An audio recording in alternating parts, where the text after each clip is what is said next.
This podcast is going to be about men. Men, what women maybe don't understand about men and maybe what men don't actually understand about themselves. Whoa. Men are almost twice as likely to suffer from erectile dysfunction when being married to someone that earns more than them. Men are 2 to 3 times more likely to change their biology, become a trans woman, than what women will convert to being a man. Men are 3 to 4 times more likely to take their own life. Women these days don't really make much time to invest maybe in men or get to know them and the way that they tick. Why is that? You know, Rapunzel being stuck in the tower. It's always like, I'm here, I'm worthy, and you've got to go fight off the dragons for me, and you got to do this for me, and come and get me. And it's all about men having to work for the woman's affection, right? So I feel like because of that, sometimes women don't want to take the time to invest in the male until they invest in her. Women are born with value. I think this is the first thing that women don't necessarily understand about men, which is that men are not actually born with value necessarily. They have to create value. Men, if they want to, can stay in their basement, they can play video games their entire life and never subject themselves to any physical brutality.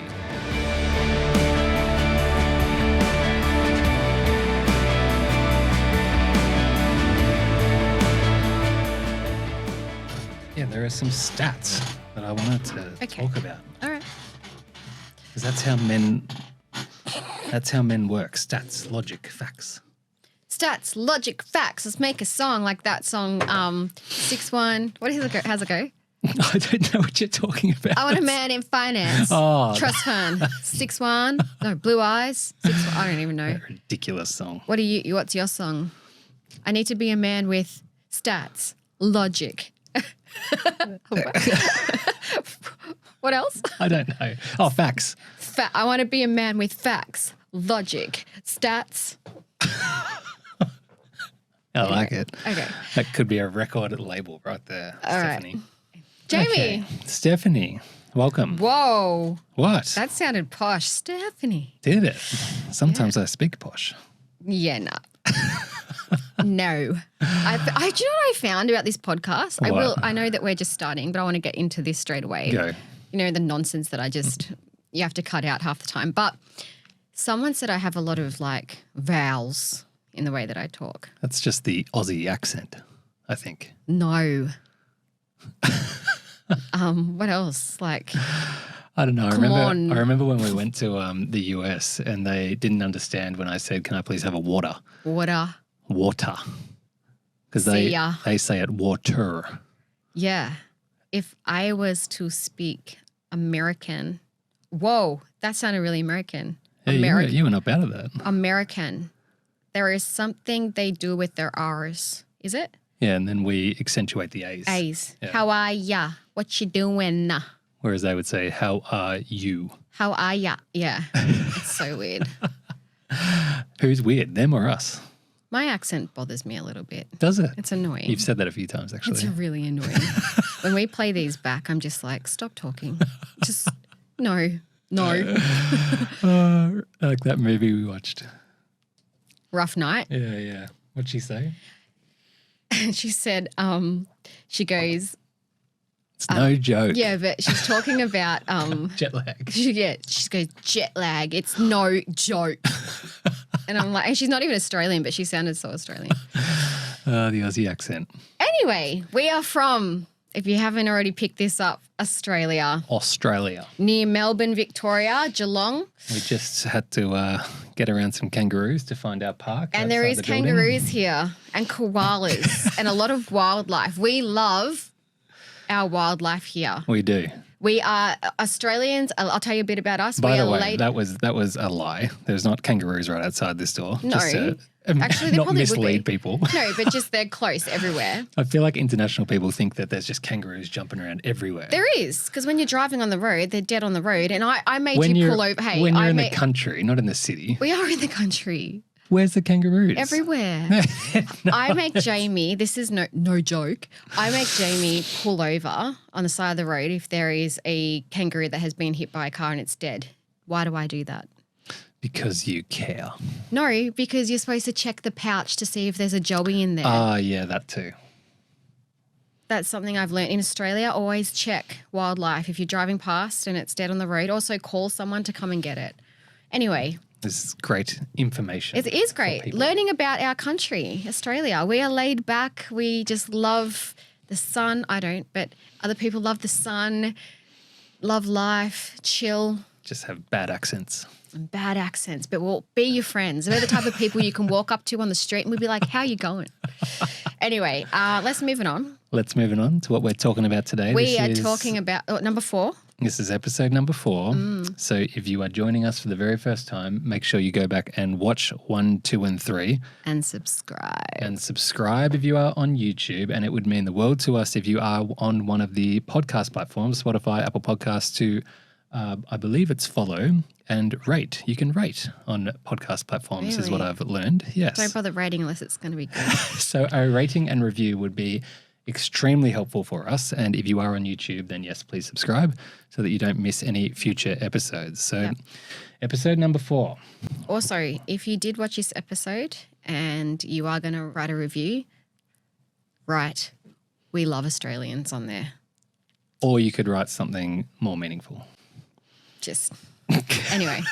So this podcast, oh my gosh, I'm losing it already. This podcast is going to be about, number 4 is going to be about men. Men. We talked about it in the last episode for anyone that watched that. And if you missed that, we dived deeper into women, trying to understand women, more specifically trying to understand the feminine. And in the last part of that podcast, we talked about doing the next episode, which is this one now, and focusing a little bit more on men and what women maybe don't understand about men and maybe what men don't actually understand about themselves. Whoa.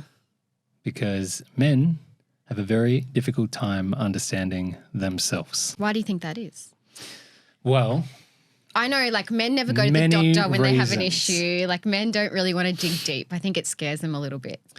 There are many reasons, which I think we'll dive deep into on this. But did you know what? With your permission, I'd like to share some statistics with you. How do you feel about that, Stephanie? Nervous. Can I tell you something about myself? Go. I am the biggest peacekeeper. I have been like this my whole life where I don't want to ruffle feathers. I don't want to upset people. I don't want to cause issues. Yes, but this is not me saying what I feel. These are just facts.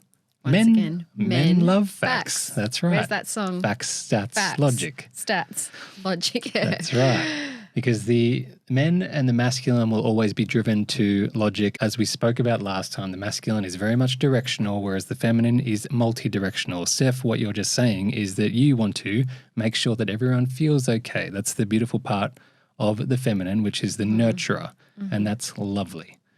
But there are times where facts are relevant. And I think with your permission, I'll share just a couple because I think this sets the stage for what I, as the man, if we're talking about men, would like to talk about in this episode. How do you feel about that? I give you free space to speak and be yourself without judgment. Go. Here's some studies for people to go and look into for themselves. There was a study where both men and women went out and asked strangers whether or not they'd like to go on a date. Okay. How many do you think agreed to say yes or no between men and women? As in how many women said yes and how many men said no? Yeah, percentage-wise. Okay, well, I think like maybe 80% of women said yes and 20% of men said no. That's an interesting answer. Why? What makes you think that? Well, actually, now that I said that out loud and you reacted like that, maybe that's like flip that. I guess in my mind as a woman and who I am, I'd be like, sure. Would you? I'd be like, yeah, of course. I hope not. Well, we're together. No, if I was in the study. Because I think women are more friendly, whereas men are a little bit more scared to speak to women. So I feel like they're not as outgoing. That's where I got that answer from. But now that you reacted like that, I'm going to assume that men are like, yes, please, and women are like judgy and like, no, you're not my type. Is that right? Here's the interesting thing about this study. Wait, which one's right? I'm about to tell you. It's about 50-50. So 50% of men agreed to say yes to the woman and 50% of women agreed to say yes to the man asking them out on a date. But here's where the study got interesting. Out of those 50% that said yes, They then followed that question up with another question, which was, will you come back to my apartment and have sex with me? Ew. Now I'd like to ask you a question, Stephanie. How many women agreed to having sex with the man just on their first encounter? I like a second date. No, not a second date. A first. I've just met you. Would you like to go out for a coffee, Stephanie? You say yes. I say, actually, you know what? Let's skip that. Go straight back to my house. No. You'd say no. I'm worth more than that. I agree. But how many men do you think agreed when the woman asked them, you know what? Screw this coffee. Just come back to bed with me. When the man said that to the woman. No, when the woman said that to the man. And she said that to him. This was a study. He would be like, yes, please. Of course he would be. So 70 to 75% of men agreed on that first encounter to go back and have intercourse with the woman. That didn't actually happen, but it was just a social experiment that they did. Yeah. So here's the first point about men that we need to be aware of. They are weak to the flesh. Mm-hmm. Fact 2, study 2. Men on average work 4 to 7 hours per week more than women. There's obviously a biological discrepancy there because women have birth and they have time off. But generally speaking, men are addicted often to working. They try and find their purpose in that. Yeah. Can we agree on that? Yeah. Okay. Here's another interesting fact. Men are almost twice as likely to suffer from erectile dysfunction when being married to someone that earns more than them. I can understand why. Can you? Yeah. Well, because of what I know now, what you've taught me. There you go. So men are almost twice as likely to suffer from ED when dating someone that earns more than them. Of course. It makes him feel less than and not like, anyway, go. Another one for you. These statistics will vary depending on the study, but generally speaking, men are 2 to 3 times more likely to change their biology, become a trans woman, than what women will convert to being a man. Would you have guessed that? No, I wouldn't have guessed that. Interesting. Why is that relevant? It's relevant because men are having a harder time accepting their biology. Yeah. Their God-given role as a man. Yeah. Because for women, we give birth, we know what our purpose is, from the straight off the bat. That's correct. We'll dive into that. Mm. Men are 3 to 4 times more likely to take their own life. I knew that one, yeah. Which says to me that there is a spiritual battle that men have to face. Mm. Why? We'll discuss in a moment. The last fact I want to share.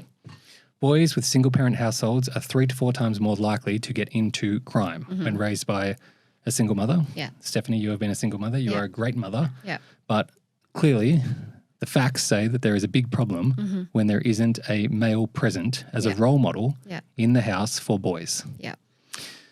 So there's my evidence. Can I expose myself really bad right now? Do it. My son is 16. He'll be 17 in January. And up until probably 6 months ago, I was making his lunchboxes still for school.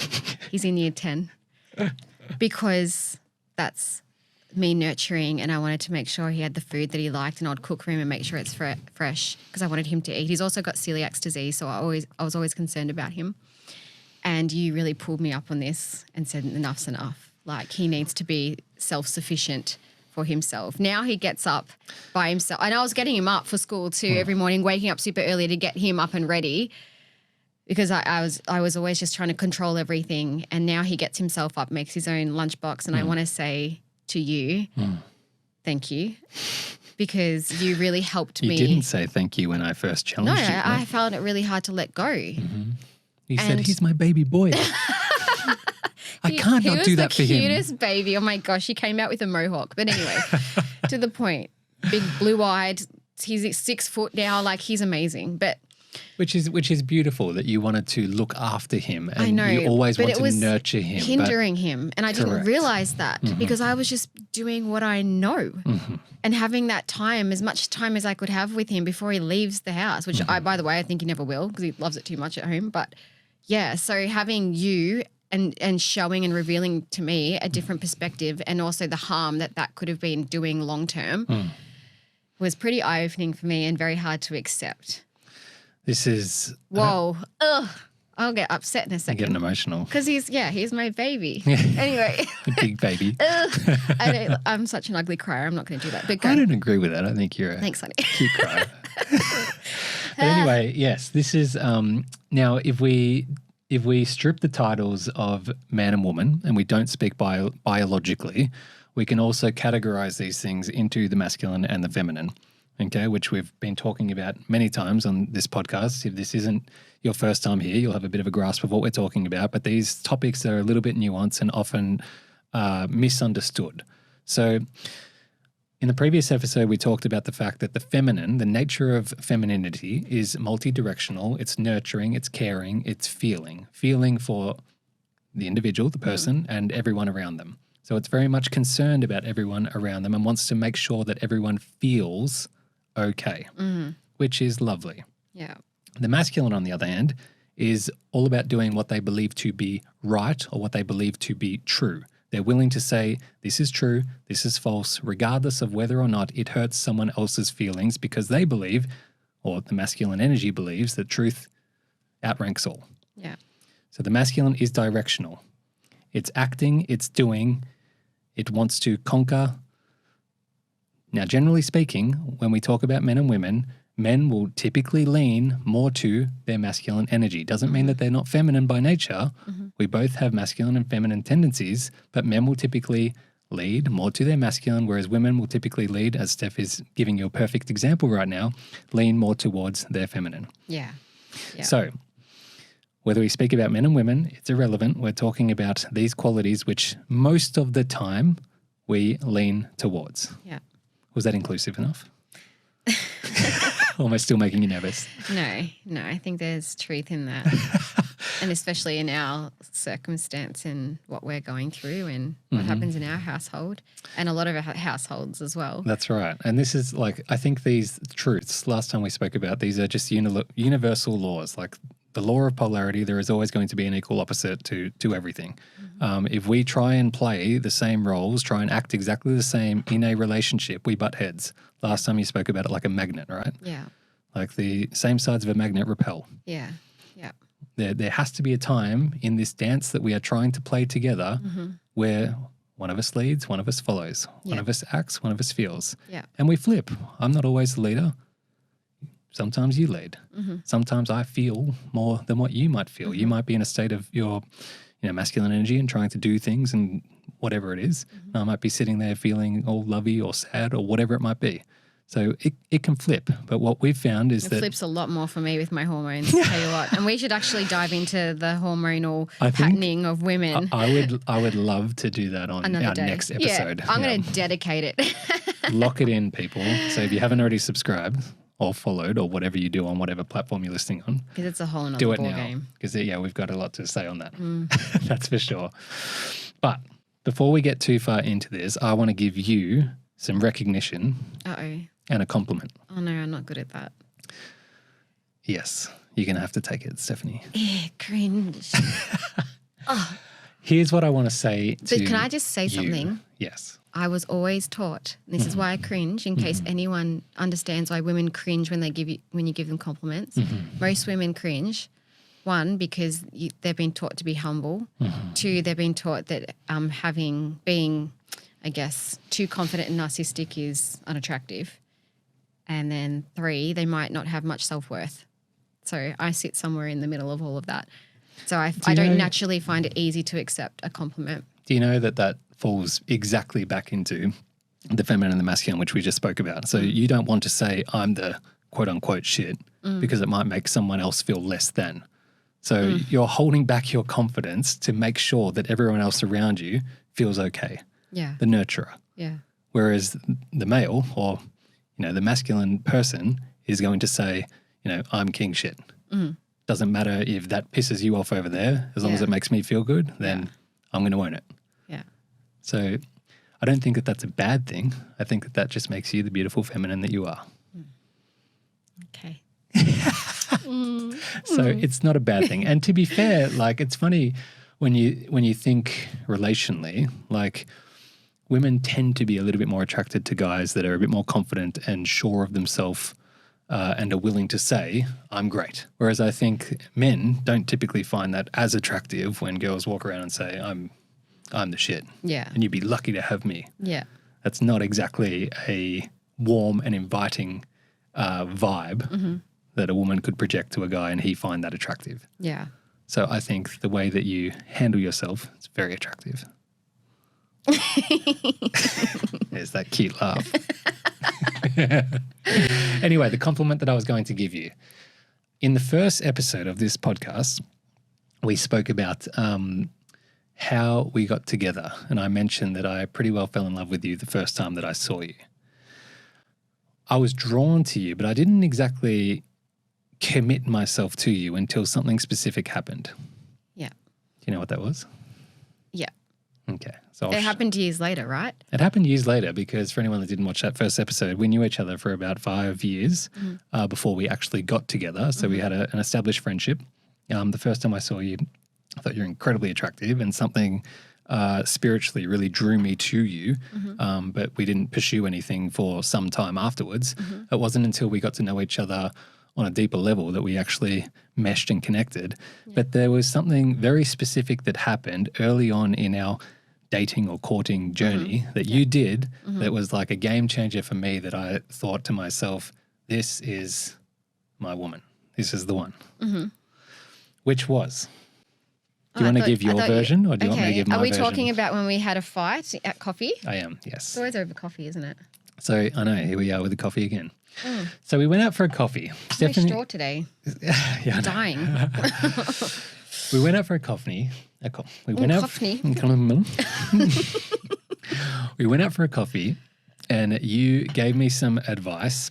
Oh, yes. This was like pretty good damn advice. But you gave it in a way that was very forceful, where it didn't feel like I had much of a choice. And I gave a bit of a rebuttal and said, maybe that won't work for me.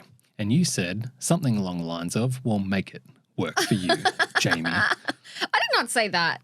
You were, I felt that you were not accepting of my answer. You wanted me to do it your way.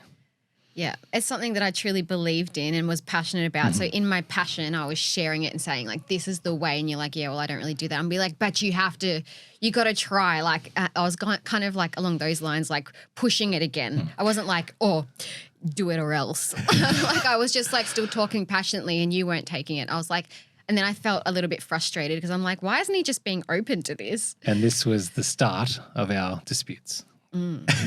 Which we have many disputes because this is our second coffee date ever? Yes, we weren't even dating. It was like a courting. Yeah. No, you're right. We weren't dating yet. Yeah. But we were obviously a little bit interested in each other. Yeah.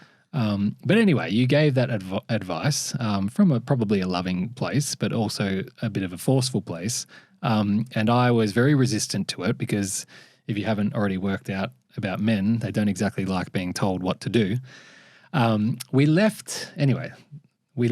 This story gets better. Make it happen. It turns positive. We left. And I went off and went to the gym. I was doing a workout. A buddy was there. And I said to him, told him a little bit about what happened. I said, we just went out. We had a bit of a weird moment though. She was getting really intense with me. She was trying to tell me what to do. That's a little dramatic, but... Well, that's from my perspective anyway. And I said to him, like, I just don't know if I can do this. Like, I don't know if this is going to work. You said that behind my back. Well, I thought we butted heads. And as we've already talked about, I wasn't used to a whole lot of conflict. So when we had conflict so early on, I thought maybe this isn't right. But then this is where the story gets good. About, I would say 2 hours later, you knew I was training at the gym. This was the gym that we owned, so it was just, it was easy to pull up and there wasn't many people there. You pulled up and you got out of the car, and I wasn't expecting you to show up, but you did show up. And you got out of the car, and as soon as I saw you, you smiled at me, I smiled at you, and everything that just happened, that dispute just washed away. Because you came to me, and not only did you come to me, you came bearing gifts. You brought me some food, and I came and met you. We hugged. I I don't think we were dating, so we didn't kiss, but we hugged. And you said to me something along the lines of, I didn't like how we left things. And I think that we've got a good thing going here. And I'd hate for you to think that, we don't, because I'm really into you. And I want to work on this. And we don't have to agree on everything, but I want to work on this. And I just want to stop in and make sure you're okay and give you this food. Now, that wasn't even the best part. That was very lovely, but it wasn't the best part because the next day you came into the gym where we were both working at and you came in all excited and you said, Jamie, I've just done all of this research. I've been listening to YouTubes and podcasts about men and I worked out what I did wrong yesterday. And I was very much also not just saying I was in the right, I was clearly in the wrong as well, being a stubborn bloke. I said, you know what, I did the same. I've been thinking about it nonstop. Here's what I think happened to me. Here's where I could have gone better. And you came and you said, well, I learned this. And here's where I think I went wrong. Mm-hmm. And then we talked and we conversed. We were both very into self-development back then. Self-development. Still today. Still today, yeah. Hence the podcast. But we then had all of these learnings and then applied them to our relationship moving forward. But that was the moment where I knew that you were really invested in making this work. I knew that I was invested, but the moment I found out that you were invested, I was just like, this is too good to be true. Let's lock this in. That's how I felt. And I can't help but notice that many women don't necessarily take that much effort into maybe understanding men. Men they have to understand women to get what they want from women. So given that first study that we talked about, how men are far more likely to say yes to establishing a relationship very quickly due to their weakness of the flesh, they very much have to learn about women to get what it is that they want. But because women are really born with value and men perceive them born with value, maybe they don't have to do as much learning. Whereas you haven't been like that. You've been very curious into the nature of men being with me. Mm-hmm. And I think that's been a great thing and very attractive thing. Mm-hmm. It's funny when you were going back to women don't really these days make much time to invest maybe in men or get to know them and the way that they tick. Why is that? Do you agree with that? I think so. Well, there's obviously your group that does and then group that doesn't. I'm not saying that all women are like that. But I was just thinking back to Cinderella days and then, Rapunzel being stuck in the tower. It's always like, I'm here, I'm beautiful, whatever they think about themselves, I'm worthy, and you've got to go, fight off the dragons for me, and you got to do this for me, and come and get me. And it's all about men having to work for the woman's affection, right? Mm-hmm. Would you agree? 100%. So I feel like even in today's society, women are a little bit like that, where they're like, and by the way, don't get me wrong, I think it's great to have self-worth and to think highly of yourself and look after yourself and and not just take crap from anybody. Agreed. Like I think that's a good and healthy quality to have because once you're with someone, you want to make sure that you work. You just don't get with someone for the sake of it. I don't know if I'm spinning circles right now, but so I feel like because of that, sometimes women don't want to take the time to invest in the male until they invest in her. Well, I think they just don't need to. Like if you've got men approaching you, maybe there's just not the need. I don't think it's necessarily a lack of care. Like we spoke about before, the feminine wants to make sure that she's nurturing everyone, right? And making sure that everyone's okay. Yeah. So I don't think it's a lack of care. I just think inherently they don't necessarily need to because they've got more options. Yeah. And that's a perfect analogy that you just said. Like with Rapunzel, Rapunzel is born, she is beautiful, she is desired, she is great, right? Yeah. It's not until the man or the boy turns into the prince or the knight and he creates himself into someone that is worthy of her, that he can then go and pursue her. Mm-hmm. But he couldn't just wake up as a teenage boy and say, I'm going to go fight a dragon. He'd get demolished, right? Yeah. Is that the story of Rapunzel? Am I getting that right?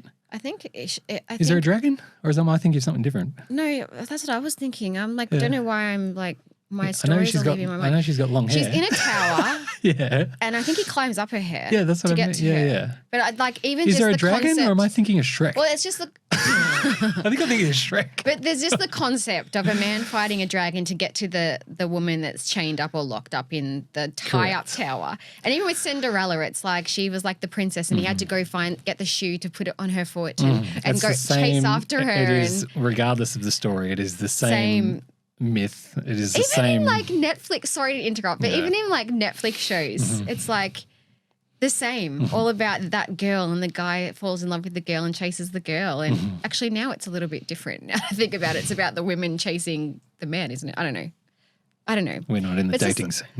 A society, that's just like what we were taught to expect. And to be fair, like that is true. Like I said, women are born with value. Like men very much pedestalize women. Like I don't, boys like their toys. They want to go out and buy things, but ultimately, like, what's the thing that they would put before any toy?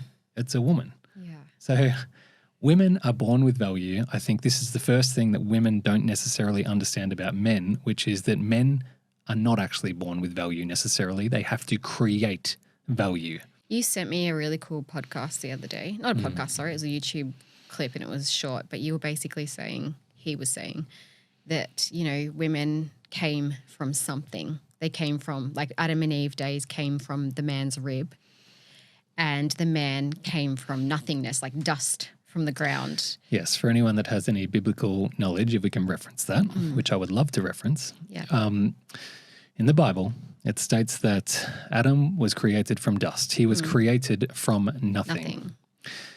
Adam was then in the Garden of Eden and was somewhat purposeless. God came along and said, I need to provide you with a woman. God took the rib from Adam while he was sleeping and created the woman for Adam. Yeah.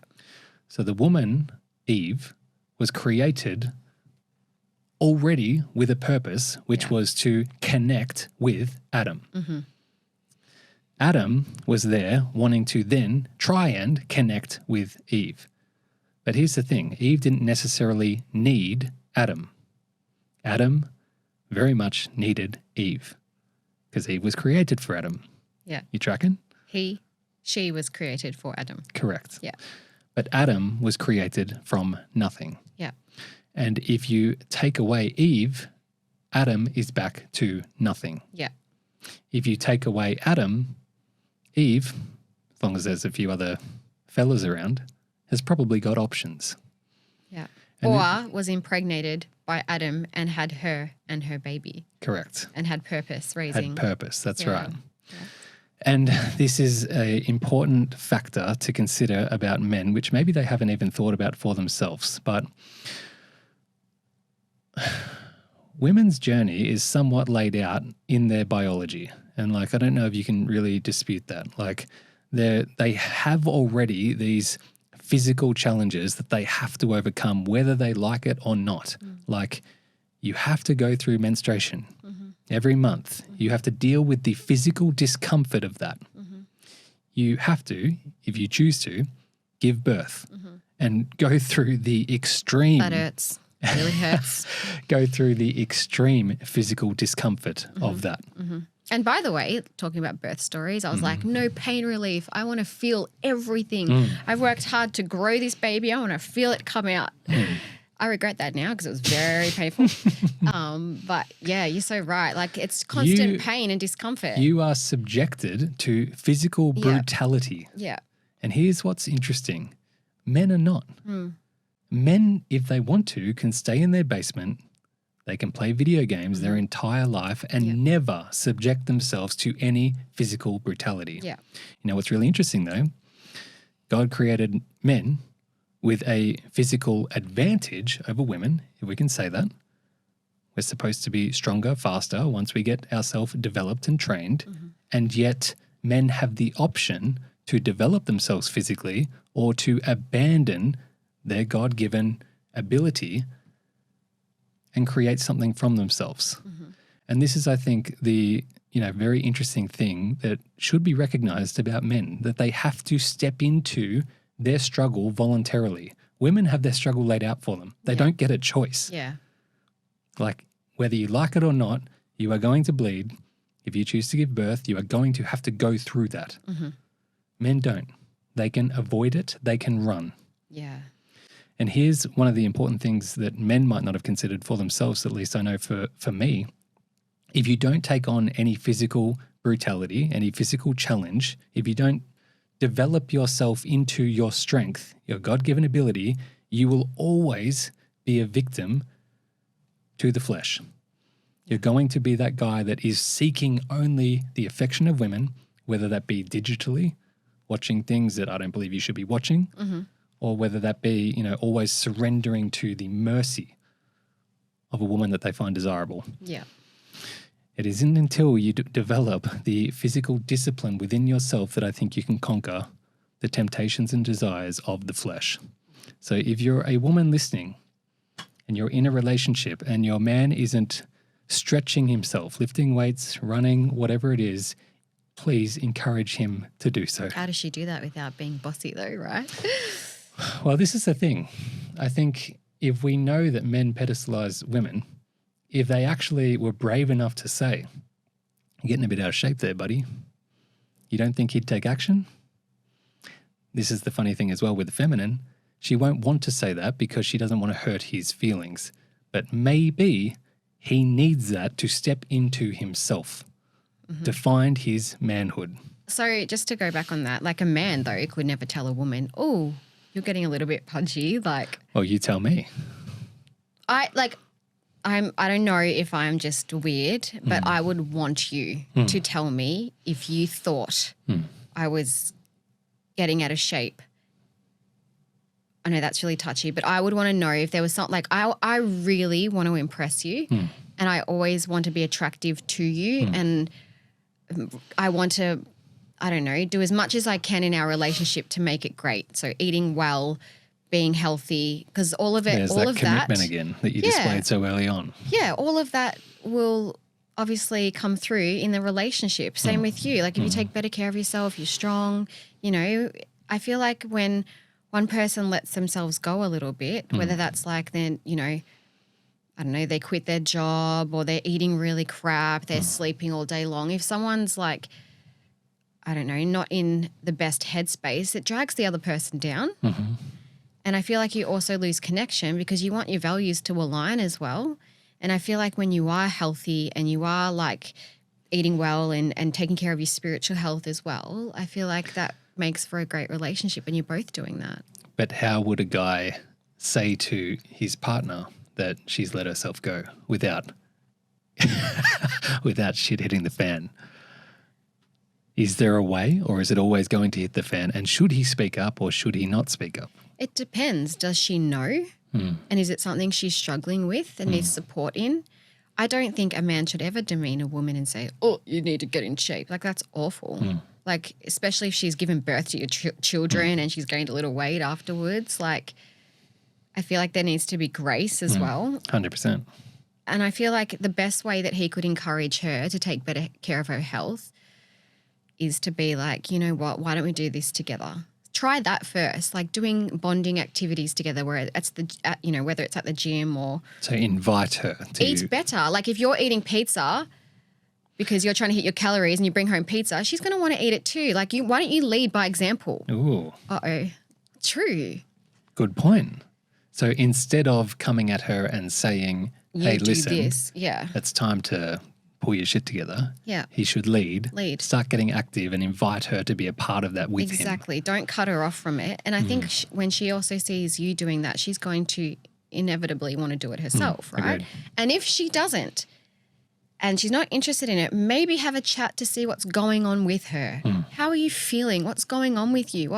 Is there any way he can help? Yeah, like what's the actual reasons you're not motivated to maybe get fit? Maybe she's feeling awful about herself. Maybe she doesn't know where to start. Like she needs help. Yeah, help. Don't just sit there and say, you need to do this, get off your fat bum, blah, blah, blah. It's like, good point. That's not going to motivate her. She's going to go screw you and then go eat more food because food makes you feel better. So this is going back to the feminine and the masculine. So the feminine would like to be nurtured and be led, let's say. Whereas I think the guy, you could probably get away with saying, listen, it's time to pull it together. The masculine enjoys being challenged to some degree. He won't like it. He'll get shitty about it. Yeah. But he enjoys being challenged. Yeah. And he will respond to that most of the time. Yeah. But yes, the way in which you communicate that with a woman would be very different. And that's where the man will have to have some of those feminine tendencies where he'll have to call upon that to communicate like that because that won't be easy for him to do. Correct. Yep. That's something, if you didn't watch the previous episode, go and do that. Because getting in touch with the feminine, your feelings as a guy, is very important. Yeah. Very important. The masculine and the feminine, we both need these things. So we covered the weakness of the flesh and what to do about that. The next thing that I spoke about was that men typically, on average, work more than women. Now, obviously, there's a biological component there where women are going to give birth and need time off and whatever else. But I think we could probably agree that generally speaking, men are willing to work extreme hours, put themselves in extreme and possibly, unfavoring positions to try and prove themselves, right? To try and make something of themselves. Why? Goes back to what we talked about before. The man in the back of his mind probably believes he is nothing. And he does not have a path laid out for him, so he must choose his path. And many times, guys will choose work as their path and become obsessed with that. Yeah. And I think this goes back to the struggle that I think that maybe women don't necessarily comprehend with men because, as we talked about, the woman has her path laid out for her, has her physical struggle laid out for her, has her, earthly purpose laid out for her. If she chooses to give birth, she's already got that. She's already got that burden on her. Whereas men don't have a burden. They need to go and find and voluntarily choose that burden. And when it comes to working, I think the problem with that is that they then can become so obsessed with that and try and want to prove so much that they are not nothing that they then get lost in it. Yeah. So this is a challenge. This is a challenge that I don't think women fully understand and comprehend about men because often it's seen like, he's just always working or he's just always, doing this. But ultimately what he's trying to do is trying to make something of himself so he feels like he is something. Yeah. So men will bury themselves in work to find purpose because men aren't born with a purpose, so they will go out and try and seek it. And if they don't go and seek it, they have an opportunity whether they seek it or not. They can either bury themselves in the VR, is that what it's called, VR? Virtual reality. And games and avoid it because it's too hard and they're not motivated. No, I don't think that's true. I think that's a way that they feel like they can conquer. Oh, right, through video games. That's gotcha. right. Yes. Yes, if you don't understand, another thing that women probably don't understand about men is that boys are often attracted to video games because it gives them a sense of accomplishment. Yeah. But the awful thing about it is that there's actually no risk associated with it. Yeah. So there's no honor in winning a video game. There's no earthly real world status that comes with that. So then they truly get lost in this virtual reality of nothingness. Yeah. Like literally a fake reality. Yeah. Yeah. And nothing more attractive, right, than a guy that just plays video games. I didn't want to say it, but I'll let you know something about women. We aren't attracted, unless we're into gaming ourselves, we're not really attracted to men who play video games all day long. How dare you? If they want to go and please, I don't like you playing video games, but if they wanted to just do a little bit here and there, that's fine. But when they're driven by it, it's all they do. That's why don't you like me playing video games, Stephanie? Because I want you all to myself. Wrong. You want me to live in reality. I want you to be help building the empire Build and our doing actual life, our not life a together. virtual life. However, if you was doing that plus having a little video game on the side, that would be okay. Yeah, as a little I'm not saying that release, let's say. Yeah, you do actually. You go. I don't know if I should expose you right now, but Can I? Yeah, you expose me. Go on. You'll go to, there's these memes about men going off to the toilet for hours. That's like the man's cave. Yeah, This is where he gets away from the chaos. I will, sometimes we're working and I still have the earpiece in because we're sharing an earpiece. And then you'll go to the toilet and I'll be just back in the office and then I hear this like video game through my headphone and you're on the toilet playing and I'm like, he's doing this behind my back. You're like a closet video player where you do it like in secret in your time. So yeah, I don't mind that you do that. Yes. Because you're still building the empire. But I'm talking about women won't find men attractive who are just hidden in their basements all day long. Yeah. Like eating and playing games. Like it's purposeless. It is. It's purposeless because it's not real. Unless you're making a career out of it and you play professionally. But how many people fall into that category? Probably not many. Yeah. Yeah.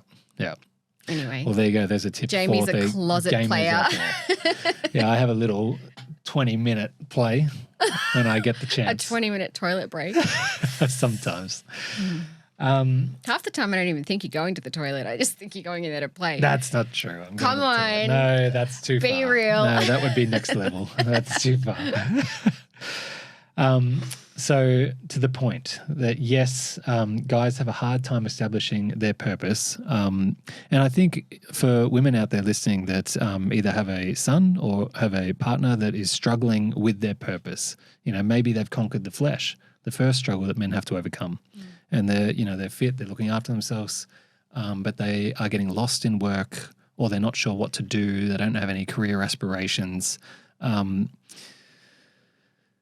How do you guide him? Yeah, what's your advice? How do you guide him through that? I think that, first thing would be sitting down with him and actually helping him discover what he feels and what he wants to do, what his desires are. Because again, like guys, it comes so easily to women, but guys don't necessarily, many guys aren't in tune with what they feel and what they want. Yeah. They were taught, always give back to others. And rarely do men ever get asked, what is it that you want? Because they're always so busy catering often to the women in their life, as we just spoke about, because they pedestalize them from a very young age. So if you're in that situation and your man doesn't really know what he wants to do, sit him down and say, what do you want from your life? In a very non-accusive, non-attacking way, a loving way, what do you want? What is it that you want to contribute to the world? Or if he really doesn't know, maybe encourage him and say, I've noticed that you're really good at this. Have you ever thought about building a career in this? Sometimes one thing I learned is guys like to come up with the idea themselves, but women just have to guide them there without actually telling them what it is. Frustrating for you, huh? Yeah, it's really, can we just not? Can we just say it? Do we have to do this whole get around thing so you're not offended? If I tell you to do something, I have this idea, 9 times out of 10 you don't do it. But if you come up with something similar by yourself, then you'll do it. But I gave you the idea somehow, but then you came up on your own terms of what it would look like. That's quite different to mine, but kind of the same, but not. Then you'll be more inspired to do it. And you do this a lot. I feel like I've told you so many things, all these ideas, and not once have you ever taken any of them on. And I'm these are great ideas, but then it takes a year and then you're yeah, I think we should do this. And I'm this is the stubborn. I said that. This is the stubbornness of the man and the masculine. He wants to conquer himself. He doesn't. He wants to lead and conquer himself. We're wasting so much time. Yeah, but this probably goes into some tips for women, because I remember. Do you remember that movie? I think it's My Big Fat Greek Wedding, where the wife's talking to the. I don't know if it was the daughter or the son, and she was saying he might be the head of the house, but I'm the neck, and the neck will turn the head. My mother always said that about my father, Italian man. She's always the neck turns the head. But then it goes into a scene where she doesn't tell him what to do. She just says, "What about this? What about that?" And then she almost coerces him into coming up with the idea himself, when he takes immediate action. Yeah. Now that's a skill. Yeah. That's what we have to do. Otherwise, you just go, no. You know what's funny? It would there's two trains of thought I can hear people thinking already. First train of thought would be women, like you said before, that's just stupid. We shouldn't have to do that. It is exhausting. It is exhausting. Believe me, there are some exhausting things about women that men have to deal with as well. Believe me. Hey now. So there would be one trait of woman that says, that's ridiculous. I'm not doing that. He can just grow up. Well, it's like, well, good luck with that. Welcome to the mind of men. Yeah. Play it out and see what happens. Yeah. And then maybe the more established woman might maybe battle with that concept because they see it as a manipulation. Yeah. I don't think that that's manipulation at all. I think that's helping guide him to truth. Yeah. Like one beautiful part about women is their intuitive nature. Like you often will come to a place of truth before I might because of your intuitive nature. And sometimes I might not be ready to accept what's happening, but you might have to sometimes lead me there. Yeah. And the way in which you do that is important. Yeah. It's so funny, like ever since we've started doing this, so many people get really triggered and offended, like, well, I should just be able to be me and they should just be able to put up with that. And it's like, try that. Try that in real life, in a long-term relationship. Just be you, have no consideration about your partner and see how it works out. Sometimes you just need to compromise. I remember when I, second date, I said to that to you, relationships are about compromise and you got mad. You couldn't comprehend Because that. I was in that mindset. I was like, no, well, if someone loves you, they should just love you for all of you, unconditionally. They should love you, every part of you, and you shouldn't have to bend your will to the other person. Yeah. Like, what a fucking joke. that was that same date you were talking about earlier where I also said that in the sentence. One. That was the first one, yeah. But yes, I and think you couldn't comprehend that. And I knew what that was because I had kids at this time and I was like, I know all about compromise. Yeah, and so you were like, no. To be fair, I have some empathy for people out there that are under that belief that your partner should just love you unconditionally, failing to realize that we're not speaking about your mother, we're speaking about your significant other who does not have to love you unconditionally. There's always probably going to be some conditions to that, just like you will have conditions of them. Yeah. You have to have compromise in a relationship and kind of work with the other person, that dance that you talk about, flowing together. And unfortunately, it can't be like your way, my way, because you will butt heads. Sometimes you do just have to get to know the person really well, ask questions, figure out how they work so that you can flow. True. Very true. Yeah. Yeah. Which is not easy to do. But yeah, the longer that you are together, the more you figure it out really quickly. Yeah. I feel like in the first year of your relationship, you're so just enjoying being the best versions of yourself. And it isn't till after you've been a while together that you start to get a little bit more irritated and what made you fall in love with him now irritates you and vice versa. And, so it's just like a matter of knowing how to bring out the best in each other and listen to each other and learn that dance. Yeah, I think that very much starts with, but I think it's important for women to conceptualize the fact that men are not the same as women. We have different challenges. Men's path are not laid out for them. They need to discover their path. Yeah. Obviously, women have to discover their path as well, but there are some things that are laid out for them. Yeah. Like we said, they are going to be exposed to physical hardship. They are going to be they do have a path set for them inherently with motherhood, whereas guys get to choose how involved they are. If it's fatherhood, they get to choose how involved they are with their physicality and whether or not they're willing to develop themselves and become a fitter, stronger version of themselves. But these are the things, and this is why I think that it's important to recognize that being a guy is very much it's a spiritual battle in the sense that, they have to learn what is true within themselves and what is true about the world because, there's no path that's laid out for them. They're literally writing the scripture of their life day by day. And it's definitely not an easy thing. And I think that's often, it's rarely conceptualized or appreciated from a woman's standpoint. And how could it be? There's rarely ever talked about. Yeah. That's for sure. That's why men suffer in silence too. And like you were saying earlier with those stats, men are more likely to take their own life. Men are more likely to this is why. Yep. change their gender. Yep. You know, men are more likely to do. It is a spiritual battle. Yeah, they suffer in silence for sure. To work out how to be a man, because it's even funny. Like that, one of the most commonly Googled things is like how to be a man. Like what does that even mean? Is that the most commonly Googled thing? I made that up. I'm sure it would be. I'm sure it would be up there, along with. I know that I've watched plenty of those videos because I've struggled with this exact thing. Yeah. Because again, it's not laid out. Like it's not.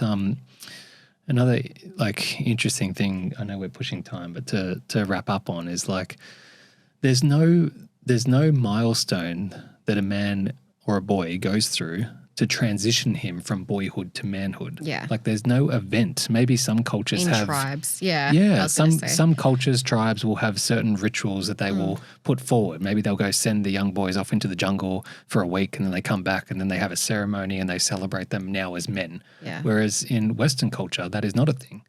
Whereas for women, you know, once they bleed, it's congratulations. I'm a woman. You're a woman. Yeah, yeah. Whereas for guys, there's no event. There's no milestone. And this is, I think, why many boys continue to be boys. So facial hair doesn't count? Facial hair definitely doesn't count. I've got a beard. Many boys will continue to be boys up until the age of 20, 30, 40, maybe even 50. Who knows? Like this is a thing that they have to work out. And it's not an easy thing to work out. Yeah. And maybe that's something that we can talk about a little bit more in a future episode and how to work that out. Maybe there's some steps to take, but we have laid out some steps in this episode. We just didn't have time today, but we wanted to get this out. And I think we have, we've brought to the table some things to think about. Things to consider, women to consider about men. They struggle. Even the toughest of men struggle. And women, sometimes. They might not look like they're struggling, but they're struggling. Yeah, they do. And they want love as much as anybody else and acceptance. And they're just trying hard to find themselves. And it can come across like they don't care because they're so hungry to find their purpose. But at the end of the day, that's their mission. And our mission is to have families and nurture and give birth. And I don't know, not for everyone, but most women, there's that like protection thing. Don't want to say anything too crazy, but so just my advice to you ladies at home with your man, show him a little bit of love and compassion and what's the word? You always tell me this word. Empathy? No, grace. Oh, yeah. Grace. A little bit of grace because he's still finding his way. You may be like, you're 40, you should know what you're doing by now. Sometimes they just don't, just give them grace and maybe help him figure that out and have these conversations because that's what you're there for. You're a team, rise each other up. But if he's quiet and he's not talking about anything, he's thinking a lot. He's thinking a lot. People are like, oh, he's a man's man. He doesn't really care about that stuff. No, he does. He does inside. He just doesn't let you know about it. That's it. Yes, don't be afraid to challenge him, but challenge him from a loving place. I think not a judgmental place. The only thing we didn't get to properly cover of those things that I read out at the start was the boys growing up in single parent households, like without the father around. Yeah. Because the father will inherently want to challenge the boy and make sure he does what is right, not what makes him feel good. Like guys need and want to be challenged, but the way in which you do that definitely is important. Yeah, that's for sure. Yeah, and I think grace is probably a good word. Let's challenge with grace. Yeah, and help him evolve to become the man that ultimately you want him to be as the woman, especially. Yeah, not shame. Shame is thrown around a lot. And for any guys listening as well, the whole like how to be a guy space is very confusing and confronting because once you go down that rabbit hole, you get down a very weird path. Like guys will be super obnoxious, maybe misogynistic. There's not much balance, it seems, in this space. Like once you go down that rabbit hole, you get to this really extreme corner of, guys saying you should treat women like crap and Yeah. And like that's not at all what I would consider to be the ultimate expression of a man. Like a man is a carer and provider. This could actually be a part 1 to this episode on men. I think it needs to be a 2-part series because there's so much more to cover. So let's cap it here at part 1. If you want to hear part 2 and you're interested in part 2, please comment part 2 below this post on YouTube. And we will look forward to doing that. We are going away to Bali next week. So that's going to this week. Sorry, in 2 days. What day am I living on? So when we get back from that, we'll definitely shoot a episode, hopefully with some more wisdom and some more stats. But, well, yes, thank you very much for tuning in. Like we said at the beginning, please subscribe if you're on YouTube. Please follow if you're on one of the podcast platforms. If you found this useful, please leave a rating and review. That would be incredibly helpful for us. We are still aiming for fortnightly episodes on this, but if we can increase things and if we can gain some traction, who knows? Maybe we might end up doing this weekly. So sounds like a plan. We appreciate your support. We appreciate you tuning in. And we'll catch you on the next episode. Peace. I always go, peace. see you next time.